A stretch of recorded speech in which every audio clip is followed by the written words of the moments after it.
ইমাম মালিক রহমতুল্লাহর কাছে কেউ ফতুয়া নিতে গেলে উনি জারিয়া ছোট কাজের মেয়ে পাঠাতেন, কেন আসছে? তো মেয়ে এসে জিজ্ঞেস করত, ইমাম মালিক জানাতন ব্যক্তি ভাই, আবু হানিফার সমসাময়িক, একদিক দিয়া তার ফজিলত বেশি, তিনি ইমামু দারিল হিজরা, মদিনাতুল মুনাওয়ারার ছিলেন, মালিকি মাযহাবের ইমাম ছিলেন। তো কেউ তার কাছে যখন যেত, কাজের মেয়ে বের হয়ে বলতো, কেন আসছেন?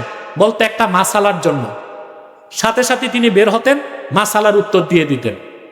আর কাজের মেয়ে জিজ্ঞেস করলে কেউ যদি বলতো যে রাসূলুল্লাহ সাল্লাল্লাহু আলাইহি ওয়াসাল্লামের হাদিস শুনতে আসছি, ইমাম মালিক বের হইতেন না, গোসল করতেন, কাপড় পরতেন, পাগড়ি লাগাতেন, রুমাল লাগাতেন, মূল্যবান বাখুর জ্বালাতেন, তারপর তিনি হাদিস রাওয়ায়াত করতেন।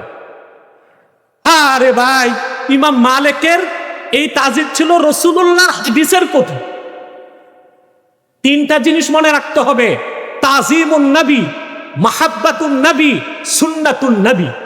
রাসূলুল্লাহ সাল্লাল্লাহু আলাইহি ওয়াসাল্লামের সুন্নাহ শুধু অনুসরণ করলে হবে না, রাসূলুল্লাহর তাজিম আর ভালোবাসা অন্তরে থাকতে হবে।